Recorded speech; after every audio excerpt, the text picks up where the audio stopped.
오늘 함께 나눌 말씀의 제목은 고난당하신 예수님이라 이런 제목으로 함께 말씀을 나누려고 합니다. 주님께 이 땅에 오신 목적이 무엇인가를 살펴보게 되면은 영광을 받기 위해 오신 것도 아니고 또 많은 제자들의 추종을 받기 위해서 오신 것도 아니고 그의 이 땅에 오심은 참 갓난아기 때부터 그의 오심이 무엇인지 우리에게 밝혀주고 있습니다. 따뜻한 방에서 출생하신 것도 아니고 그리고 그 탄생을 많은 사람 임신한 거죠. 그 임신을 많은 사람들이 공포하고 많은 사람들의 축하를 받는 것도 아니었어요. 그죠? 혹시나 오해가 생길까봐 임신한 내용을 쉬쉬하면서, 그죠? 요셉도 남편 될 정혼한 요셉도 데려오기를 처음에는 꺼려했는데 천사의 꿈에 현사가 꿈에 나타나서 그 여러 가지 사정을 말씀하고 주셨을 때에 그가 받아들였거든요. 그 내용을 가만히 살펴보게 되면은 그렇게 많은 이들로부터 축하를 받은 임신은 아니었어요. 단지 이제 안나라든지 이렇게 이제 시므온, 성전에서 있던 선지자들이 그가 오는 것을 보고 내 태중에 복덩어리가 있다. 복이 있다. 이렇게 축하는 했지만은 친척들이라든지 자기 친구라든지 주변 이웃들에게 축하를 받을 만한 그런 상황은 아니었어요. 축하받지 못하는 임신이라고 했을 때에 얼마나 서글프겠어. 그죠? 자신의 몸속에 생명이 꿈틀거리고 있는데 그 생명에 대한 축하를 받지 못하고 쉬쉬하고 살아간다면, 그죠? 쉬쉬하고 얼마나 그게 충격이 되고 아픔이 되겠어요. 바로 예수님의 탄생은 그와 같은 마리아에게도 고난이었고, 그죠? 고난이었고 요셉에게도 고난이었고 또 그 자신 예수님 탄생하게 될 때에 말구유에서 탄생했다고 하는 그 사실만큼이라도 그에는 아무리 하인과 종이라도 말구유에서 탄생한 일은 없습니다. 허름한 방인은 몰라도 허름한 방에서 탄생하지 말구유에서 말이 있는 그 우리에서 탄생해가지고 말구유에 누여지게 되는 아기는 그 당시에 있을 수가 없는 겁니다. 또 그의 고난은 그걸로 끝난 것이 아니었죠. 헤롯 왕이 이제 사내 아이를 죽인다는 소식을 미리 듣고 애굽으로 도망했을 때에 그 베들레헴과 그 예루살렘 근방에 있는 모든 남자 아이들 3살 된 남자 아이들은 3살 이하까지 몽땅 다 죽임을 당해야 되는, 그래서 곡소리가 끊이지 않는 그런 시절, 그런 시대, 그런 고난 속에 예수님께서 이제 지나오시게 되고 애굽 땅에서 유년 시절을 거한 다음에 헤롯이 죽었다는 이야기를 듣고 어떻게 돼요? 이제 다시 돌아와서 이제 아버지 요셉과 마리아의 품에서 자라게 됩니다. 그러나 좋은 교육이라든지 좋은 환경은 또 아니었다 그랬죠. 왜? 요셉의 직업이 뭐였다 그럽니까? 목수가 그랬어요. 그 당시에 뭘 만드는 사람, 돌을 깎아 만드는 사람, 나무를 깎아서 뭘 만드는 사람은요, 그렇게 이렇게 대접을 받지 못하는 사람들이었어요. 우리나라도 그랬잖아요, 그렇죠? 양반들은 아무것도 안 하면서 호의호식하고 있지만은 다른 이제 중인들은 열심히 일하지만 어떻게 돼요? 대우를 잘 받지 못하고 살아갔어요. 이처럼 예수님의 유년 시절, 어린 시절, 또 아버지 요셉과 함께 거했던 이 공생애를 시작하시기 전까지, 만 30이 되기 전까지 그의 생애는 그렇게 많은 사람들의 주목을 받을 만한 그런 삶은 아니었어요. 거의 평범한 생활이었고 평범하다 못해서 아주 그 평균치 이하의 그런 삶을 살았던 것이 예수님이 아니었겠던가 이렇게 생각을 해보게 됩니다. 그런 고난의 시절을 겪은 이후에 다시 그에게 공생에 3년의 시간이 지나가게 되고 3년의 시간이 지난 다음에 예수님께서 이제 하나님의 구원의 사역에 막바지에 이르렀을 때 큰 고난이 닥치게 됩니다. 바로 십자가를 져야 되는 그런 고난을 닥치게 됐죠. 자, 이 고난에 대한 내용들, 예수님께서 왜 이와 같은 고난을 당하셔야 됐던가 하는 고난 당하신 예수님에 대한 내용들을 함께 좀 성경을 보면서 살펴보도록 하겠습니다. 구약의 예언이 되었습니다. 스가랴서 9장 9절 말씀인데 한번 읽어볼까요? 시작. 예루살렘에 따라 즐거이 부를지어다. 보라, 내 왕이 내게 임하나니 그는 겸손하여서 나귀를 타나니 나귀의 작은 것 곧 나귀 새끼니라. 자, 내 왕이 임한다 그랬는데 그 왕이 뭘 타요? 왕은요 말을 타야 되는 거예요. 제일 좋은 군말을 타야 되는 거예요. 그래야지 높이 큰 좋은 말은요 덩치가 더 크답니다. 그 위에 딱 올라가게 되면은 아주 기골이 장대할 만큼 위험이 나타나 보이게 되죠. 왕이 타야 되는 것은 그와 같이 말을 타야 되는데 왕이 났는데 예루살렘의 왕, 만왕의 왕이 났는데 그 왕이 뭘 탄다? 나귀를 타는데 어미 나귀도 아니고 새끼 나귀를 탔다. 자, 그렇게 구약의 예언이 되어 있습니다. 자, 스가랴 11장 11절 말씀 함께 읽겠습니다. 시작. 그들이 곧 은 30개를 달아서 내 품삯을 삼은지라. 자, 은 30개를 달아서 내 품삯을 삼았다. 이 얘기는 뭐냐면은 가룟 유다가 예수님을 팔게 될 때에 대제사장이 가룟 유다에게 지불했던 돈이 있습니다. 은 30냥을 지불하게 됩니다. 사람이 팔립니다. 사람이 팔린다고 하는 것은 노예가 된다는 것이거든요. 이 얼마나 비참한 겁니까?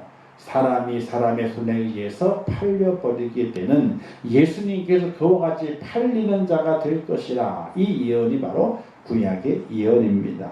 자, 시편을 말씀하게 되죠. 시편 49절만 함께 읽겠습니다. 시작. 내가 신뢰하여 내 떡을 나눠 먹던 나의 가까운 친구도 나를 대적하여 그의 발꿈치를 들었나이다. 자, 내 떡을 나눠 먹던 나의 가까운 친구가 나를 대적했다. 이거 누구 가르치게 됩니까? 바로 이 가룟 유다를 가르치게 됩니다.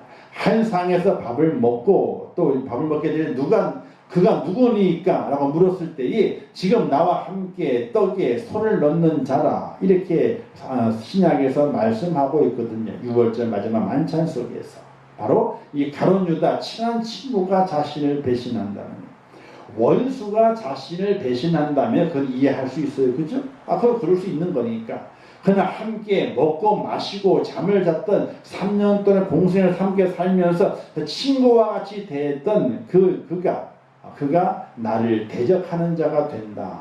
이렇게 했을 때는요, 얼마나 그 인생이 허탈하겠습니까?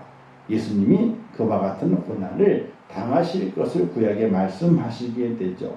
자, 이사야서 50장 6절 말씀 기록하고 있는 함께 읽겠습니다. 시작. 나의 수염을 뽑는 자들에게 나의 뺨을 맡기며 수욕과 침뱉음을 피하려고 내 얼굴을 가리우지 아니하였느니라.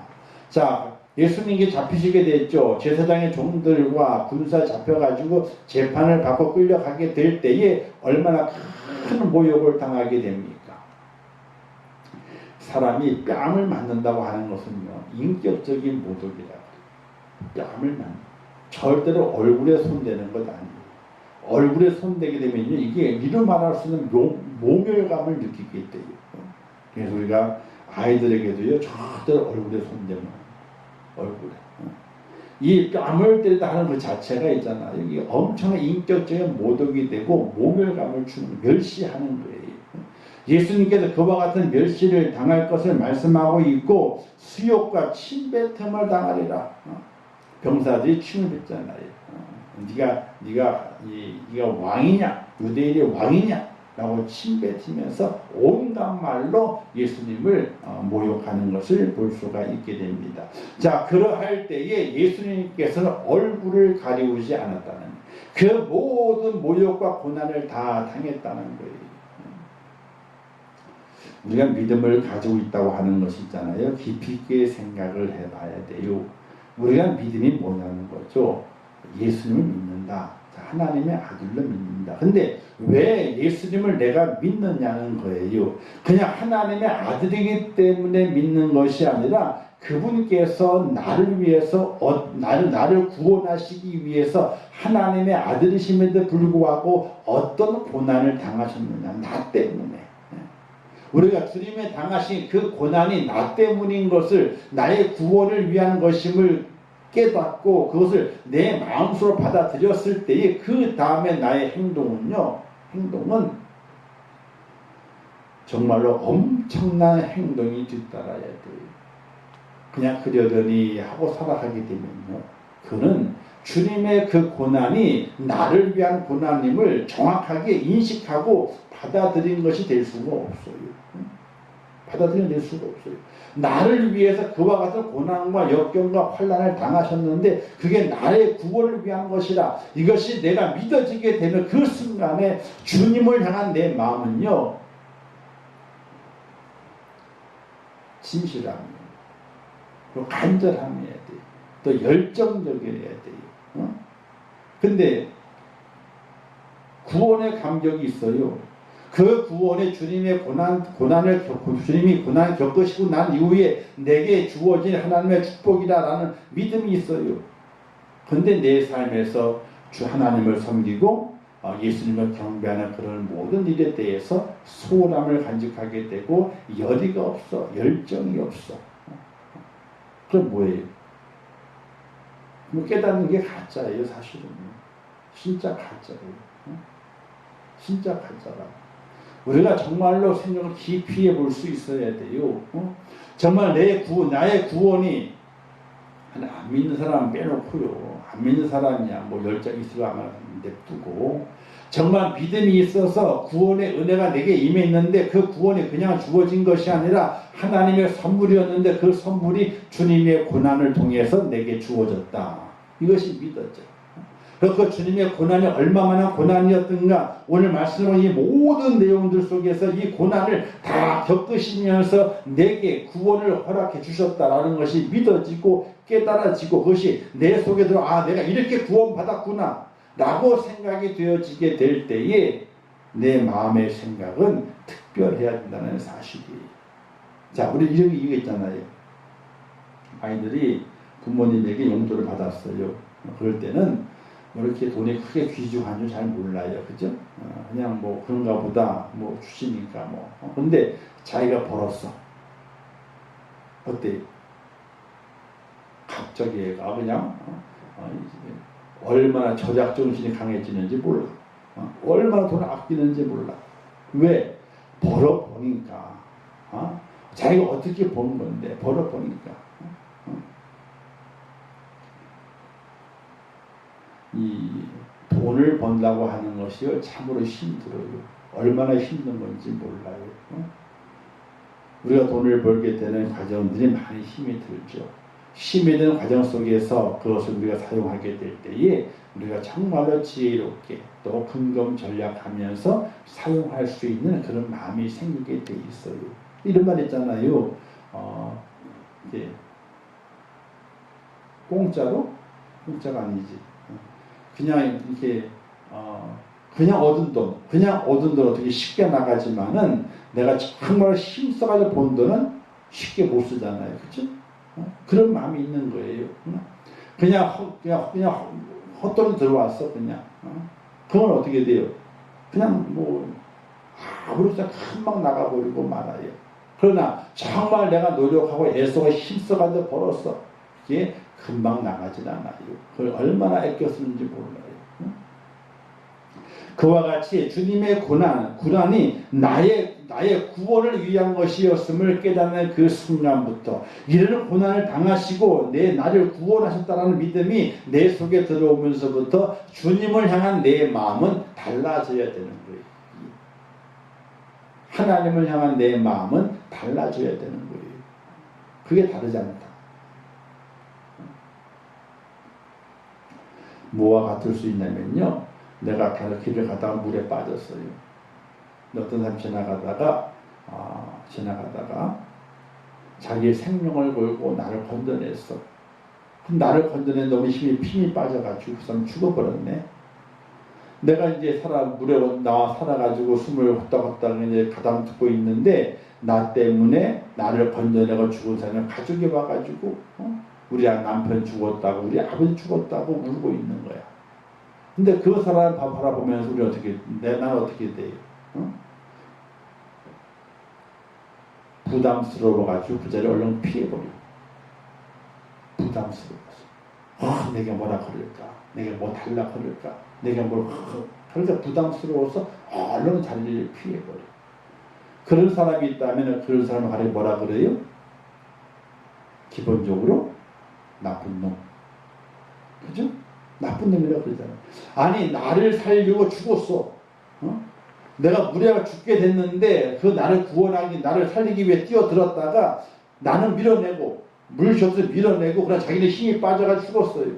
근데 그 소식을 듣고 나는 밑에 나와서 살아서 이제 숨을 가다듬고 있는데 나를 살리다가 죽은 가족이 와가지고 남편을 잡고 아빠를 찾죠. 근데 그 모습을 바라보면서 어떻게 돼요? 슬그머니 도망가요. 정말 그런 사람이 있다면은 우리는 나쁜 사람이다 그러잖아요. 그렇죠? 우리가 구원에 대한 의미를 영적으로 생각하고 있지만은 영적인 것이 육적인 것이고 육적인 것이 영적인 것이에요. 주님의 구원에 대한 것을 우리가 어떻게 생각하고 어떻게 믿음으로 내 속에 받아들이고 있는가를 생각을 깊이 있게 해봐야 되는 거예요.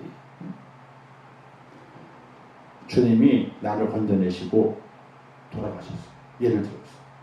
근데 하나님이 딱 나타나셔가지고 내 아들 어디 갔냐고 찾는 거야. 근데 나는 슬그머니 도망가. 그러면 나쁜 놈이잖아요. 그죠? 뭐라 그래야 돼요? 그분 앞에 가가지고 예수님이 나 때문에 나를 건져내시고 돌아가셨다고. 정말 미안하다고. 나를 안 건졌으면은 살았을 터인데 나를 건진다고 돌아가셨다고. 정말로 미안하다고. 내가 남은 생애 동안에 아들로를 내가 하겠습니다. 아들로 하겠습니다. 이렇게 하게 될 때 어떻게 돼? 그 사람을 가르쳐서 아이고 사람이 그래도 됐네. 생명의 은혜를 알아보고 있네. 이러잖아요.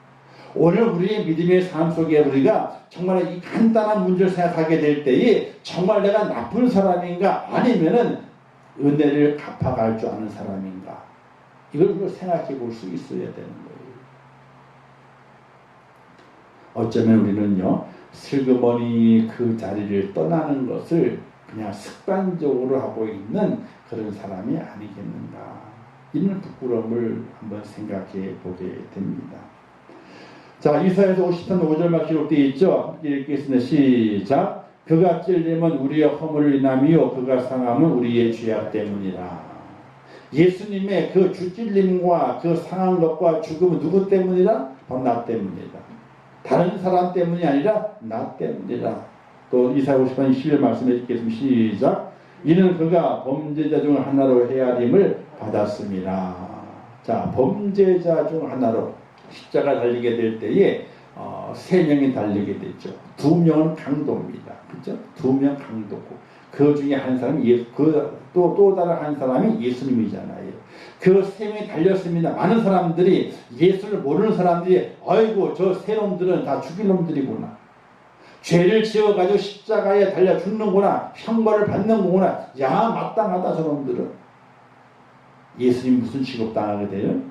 범죄자 취급을 당하셨다는 거. 누구 때문에? 나 때문에. 내가 범죄자로 십자가 달려야 되는데 나 때문에 예수님께서 범죄자 취급을 당하셨다는 거예요. 이것이 구약에 예언된 더 많은 내용이 있지만 구약에 예언된 예수 그리스도의 고난에 대한 이야기예요. 이 고난이 누구 때문인가? 누구를 위한 고난이었는가? 바로 성경은 말하기를 나 때문이다. 너희를 위한 고난이라. 너를 위한 고난이라. 이렇게 말씀하고 있다는 거예요. 우리가 믿는다고 하는 게 믿으면 천국 간다. 그래서 천국 가죠.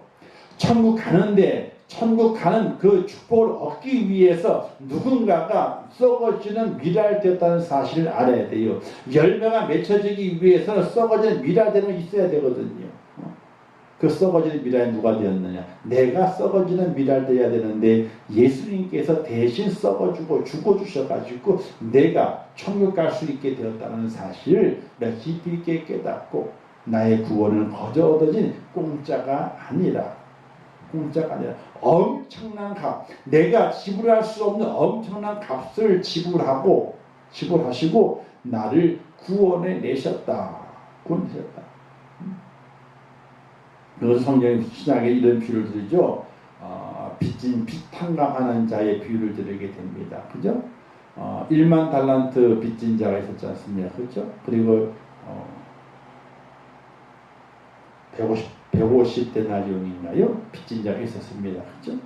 자, 그런데 1만 달란트 빚진 자가 왕이 불렀습니다. 야, 돈 갚아라 그랬더니 아이고 1만 달란트 언제 갚습니까? 갚긴 갚겠습니다. 그런데 그 1만 달란트 갚을 수가 없는 거예요. 그 갚을 수가 없는 것을 왕이 탕감해 주었잖아요. 그죠? 이게 뭐 우리가 갚을 수 없는 그 우리의 빚을 탕감해 주신 분이 바로 하나님이라는 사실이에요. 근데 그 자기는 탕감받았는데 자기에게 150데나리온트 빚진 자를 만났을 때 어떻게 돼요? 감옥 가다 버렸잖아요. 그러니까 주인 하나님 그 주인이 뭐라 그래요? 왕이 다시 불러가지고 어떻게 돼요? 너는 내가 갚지 못할 거 탕감해 주었는데 그 150데나리온 빚진 자를 감옥에 가다 버렸어? 얘랑 네가 도로 감옥에 들어가라. 잡아서 감옥에 보내지 않습니까?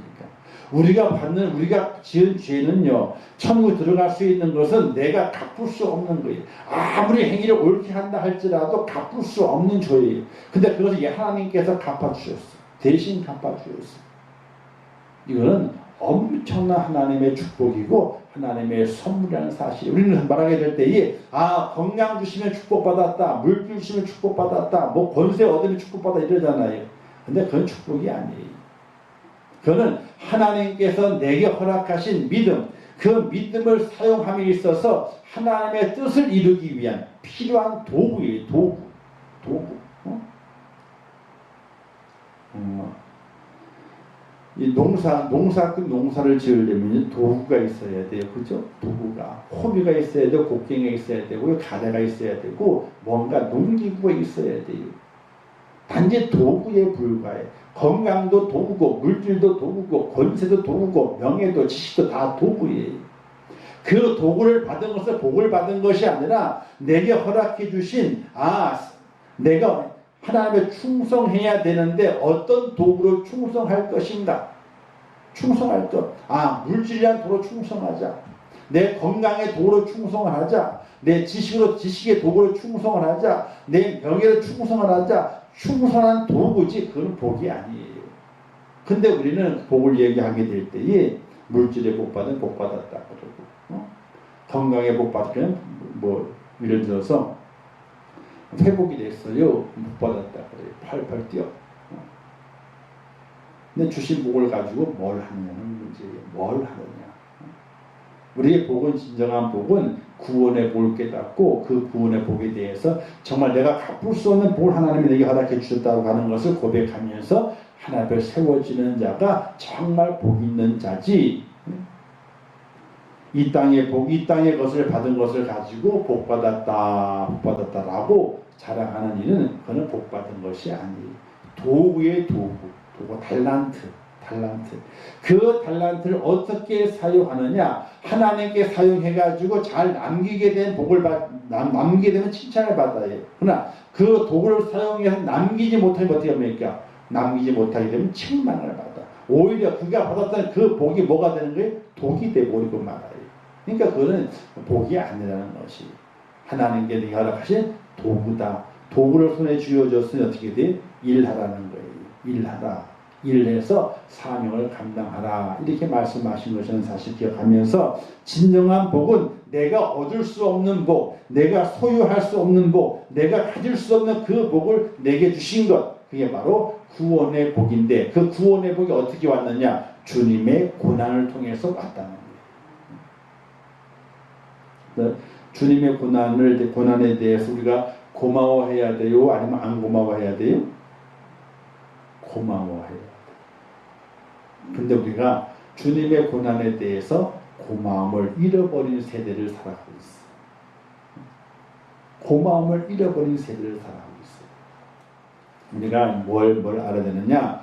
하나님의 구원의 은혜를 정말로 깨닫고 정말 바른 믿음을 가지고 내 생명을 주신 분에게 진짜 생명 은인이기 때문에 그 은혜를 갚는 모양으로 믿음 생활을 감당해야 되는 것이지, 은혜를 더 받아 누리겠다고 하는 믿음 생활이 아니라는 사실이, 은혜를 갚겠다고 하는 믿음 생활이, 은혜를 받겠다고 하는 건 아직 구원에 확신이 없는 사람, 구원에 확신이 없는 사람은 은혜를 받아야 돼. 받아가지고 구원에 확신이 생겨야 되잖아요. 그러나 구원에 확신이 생긴 사람은 어떻게 살아가느냐?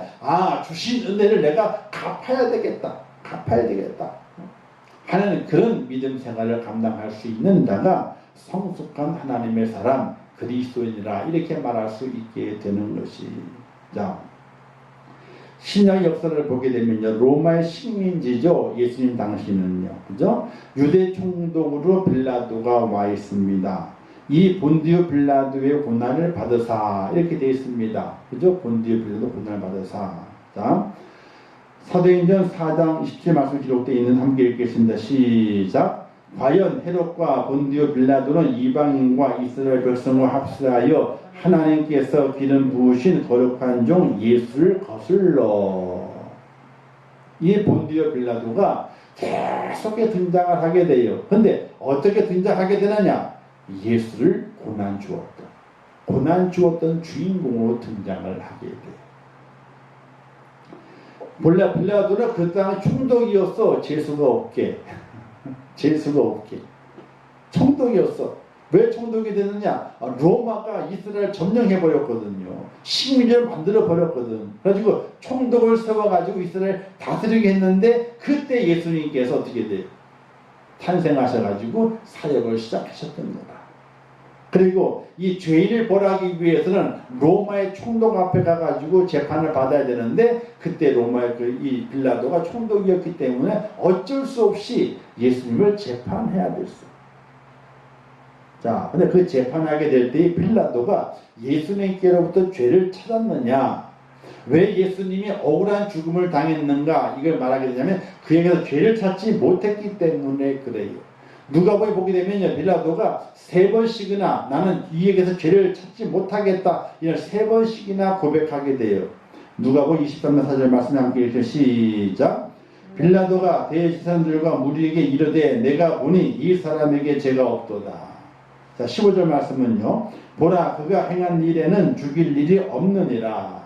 22절 말씀, 빌라도가 3번째 말하되 이 사람이 무슨 악한 일을 하였느냐, 나는 그에게서 죽일 죄를 찾지 못하였나니 때려서 놓으리라. 빌라도가 아무리 신문을 해도 예수님께로부터는 죄를 찾을 길이 없는 거예요. 그리고 요한복음과 마태복음을 증거하게 돼요. 요한복음 19장 4절 말씀인데 함께 읽겠습니다. 시작. 빌라도가 다시 밖에 나가 말하되 보라 이 사람을 데리고 너희에게 나오나니 이는 내가 그에게서 아무 죄도 찾지 못한 것을 너희로 알게 하려 함이로다.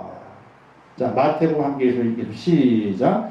그들이 더욱 소리질러 이르되 십자가에 못 박아야 하겠나이다 하는지라. 빌라도가 아무 성과도 없이 도리어 밀라에 나르는 것을 보고 물을 가져다가 무리 앞에서 손을 씻으며 이르되 이 사람의 피에 대하여 나는 무죄하니 너희가 당하라. 자, 빌라도가 빌라도 앞에 온 그 주님을 신문하게 되게 되는데 그에게서 죄를 하나도 찾지 못하는 거예요. 이 마태복음에 빌라도가 아무 성과도 없대. 아침부터 잡혀왔거든요. 대제사장에 갔다가 또 이 헤롯 왕에게도 갔다가 마지막에는 헤롯 왕도 사실은 이제 그냥 이게 껍데기 왕이에요. 그냥 유대인의 왕을 세워놓은 거예요. 껍데기요. 누가 최고 실권자예요? 재판의 판결은 총독이 하는 거예요. 왜? 로마의 식민지였기 때문에. 그래서 이 총독 빌라도가 재판을 해야 되는데 주님을 붙잡고 왔는데 그를 심문하는 과정을 다 들어보고 증언을 다 들어봤음에도 불구하고 죄를 찾지 못했다. 억울한 고난, 억울한 죽음. 누구 때문에? 나 때문에. 내 죄 때문에. 우리가 주님께 나를 구원하시고 그 구원의 그 섭리를 잘 깨닫고 그 구원 내게 왜 어떻게 왔느냐, 무엇을 통해 왔느냐, 주님의 고난을 통해서 내게 구원이 왔다는 그 사실이 확실하게 믿어진다면은 그 다음에 내 믿음의 삶의 모습이 확연하게 달라져야 돼요. 너가 물과 성령으로 거듭났느냐, 거듭나지 아니하면 하나님 나를 할 수가 없다 그랬잖아요. 거듭났다는 이유는 어디에 있는 겁니까? 그냥 나 예수 믿어 구원받았다라고 손 들고 나오는 그것이 아니라 예수님께 나를 구원하시기 위해서 어떤 통로로 나를 구원하시냐는 거예요. 주님께 이 고난의 통로를 나를 위해서 지나가셨다는 거예요. 그것도 억울하게 아무 죄도 없음에도 불구하고 억울하게 고난을 당하시면서 누구 때문에? 나 때문에. 그것이 확실하게 깨달아지고 고난당하신 예수님을 생각할 때에 나의 믿음의 자세를 어떻게 해야 될 것인가를 확연하게 볼 수 있다는 사실입니다.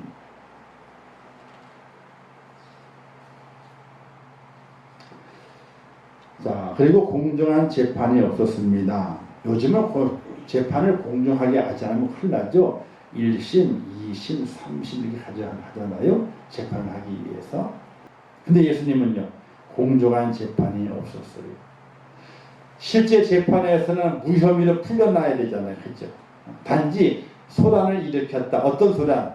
아침부터 대바람부터 누굴 깨웠어?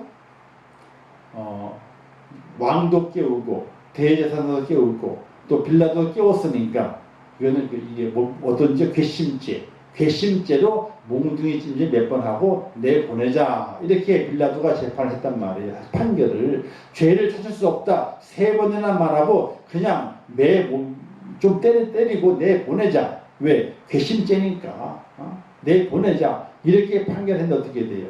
그 판결이 뒤집어져. 어떻게 뒤집어졌어요? 요한복음 19장에 이런 말씀이 기록되어 있습니다. 함께 읽어볼까요? 시작. 유대인들이 소리질러 이르되 이 사람을 놓으면 가이사의 충신이 아니니이다.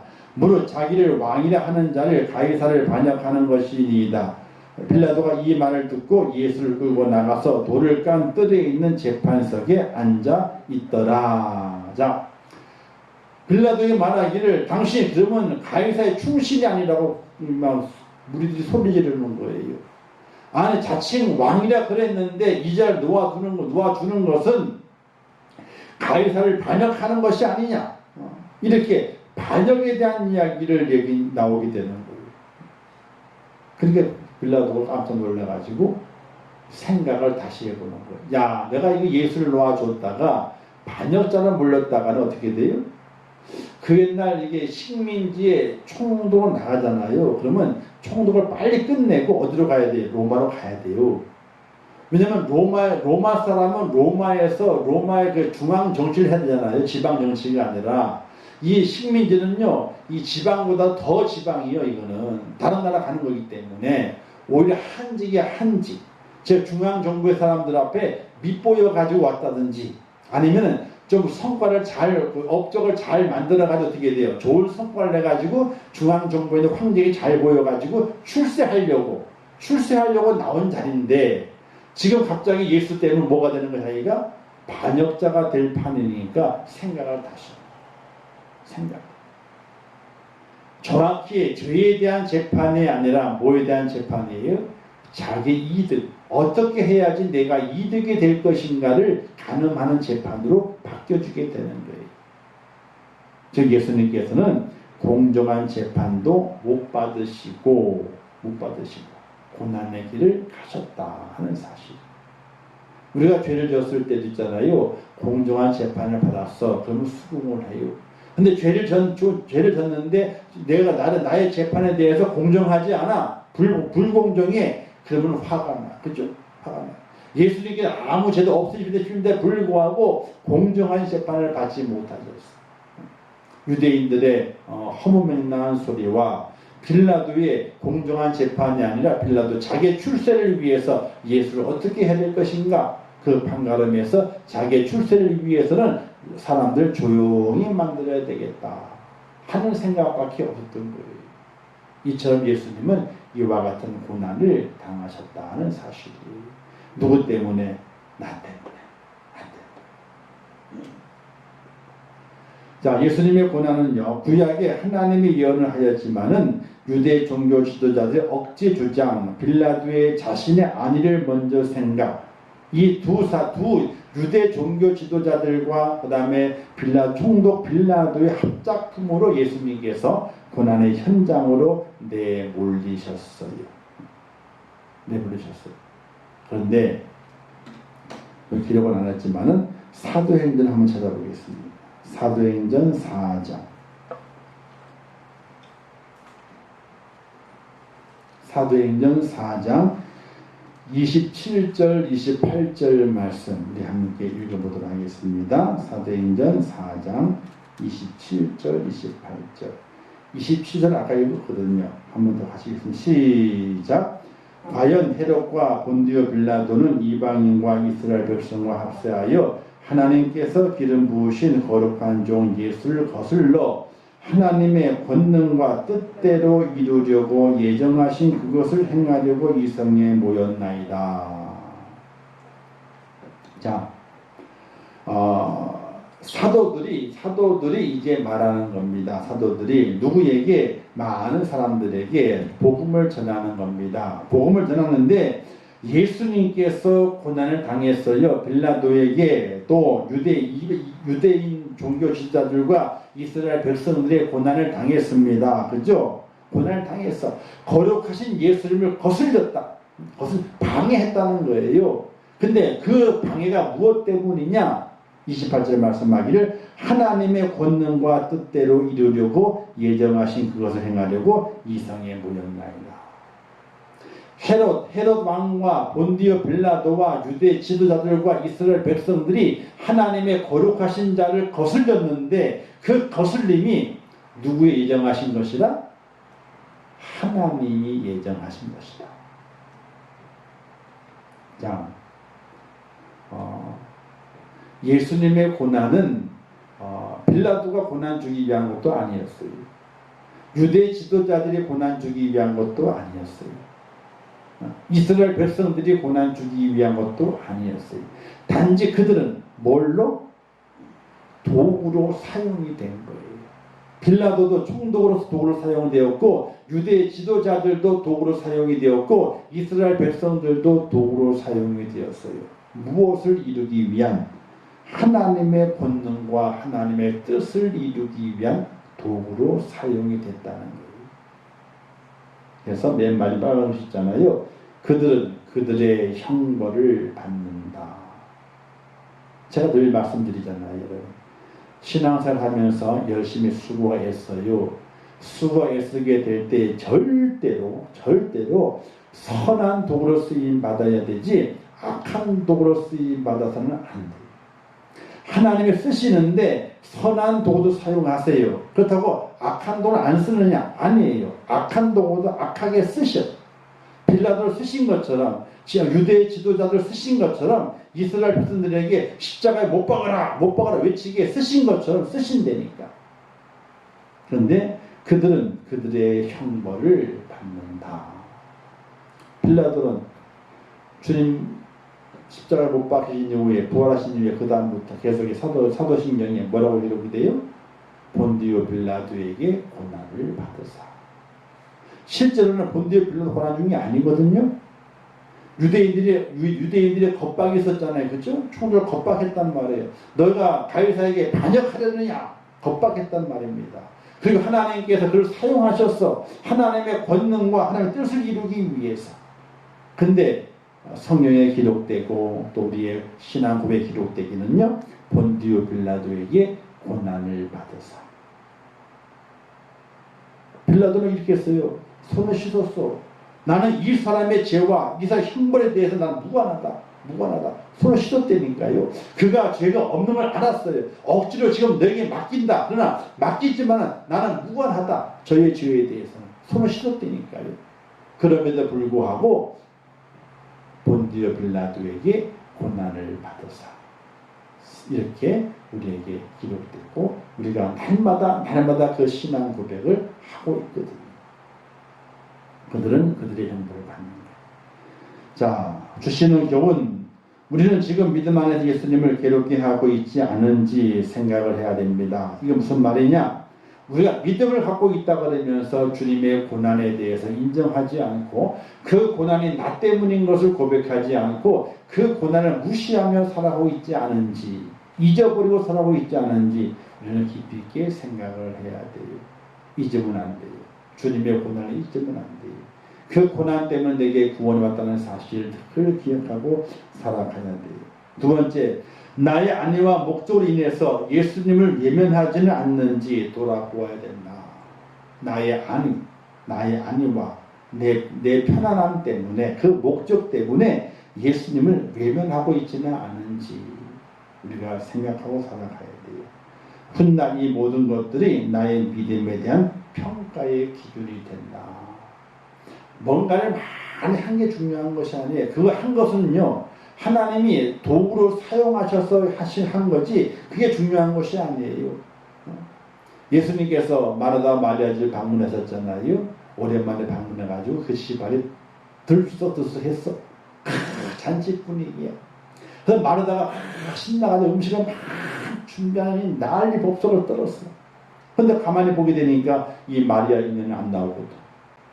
어디 있어요?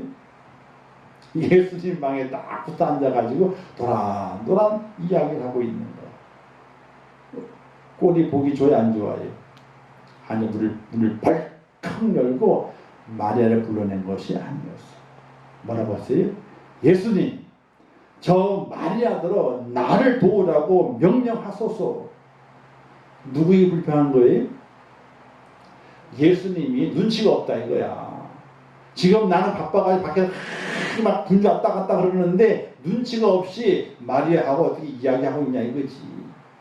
마리아 보고 살짝 마리아야 나와 나 좀 도와달라 이렇게 한 것이 아니라 예수님 마리아에게 나를 도와주라고 명하소서.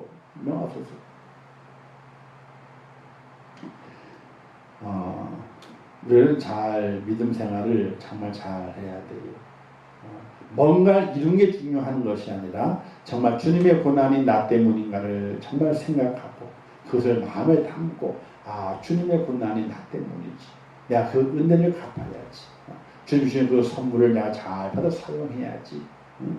하는 그런 믿음과 그런 그 은혜의 모습으로 우리가 믿음의 길을 걸어가지 않으면은 훗날 주 앞에 섰을 때에 우리가 세우는 많은 공덕이 있잖아요. 불로 다 태워버리게 되면요, 다 없어진다 그랬어. 다 없어질 공덕이에요. 그러나 주님의 고난을 기억하고 그 고난이 나 때문에 고백하면서 자, 그 고난 때문에 눈물을 흘리고 그 고난 때문에 내가 헌신하고 그 고난 때문에 희생하고 그 고난 때문에 내 생명을 드리려고 하는 그런 간절한 믿음의 고백이 내 속에 있을 때에 어떤 바람이 불어도 어떤 불사른다 할지라도 이 정과도 같이 남겨진 축복된 믿음으로 주 앞에 드러진다는 사실을 기억하시면서 주님의 고난을 기억하고 하나님 앞에 은혜를 갚는 모습으로 생명을 받은 은혜를 갚는 모습으로 주 앞에 세워질 수 있기를 주님의 이름으로 축원합니다. 기도하겠습니다. 하나님 아버지 늘 감사합니다. 오늘도 귀한 말씀 주셨습니다. 잘 깨닫게 하시고 고난당하신 예수 그리스도 구약에 예언된 고난, 신약에 이루어진 고난, 하나님의 이 권능과 뜻대로 이루어진 그 고난이 나 때문이었음을 고백하면서 날마다 하나님의 크신 은혜와 주님의 그 사랑에 감사하면서 살아가는 제가 될 수 있도록 인도하여 주시옵소서. 예수님의 이름으로 기도하옵나이다. 아멘. 기도하겠습니다. 하늘에 계신 우리 아버지 이름이 거룩히 여김을 받으시오며 나라에 임하옵시오며 뜻이 하늘에서 이룬 것 같이 땅에서도 이루어지이다. 오늘날 우리에게 일용할 양식을 주옵시고 우리가 우리에게 죄 지은 자를 사하여 준 것 같이 우리 죄를 사하여 주옵시고 우리를 시험에 들게 하지 마옵시고 다만 악에서 구하옵소서. 대개 나라와 권세와 영광이 아버지께 영원히 쌓옵나이다. 아멘. 아버지 함께 하시옵소서. 제 욕심을 원천과 건너 축복하시고 주를 도와주시옵소서. 하나님 아버지여 고난의 주님을 생각하고 나의 구원을 위해서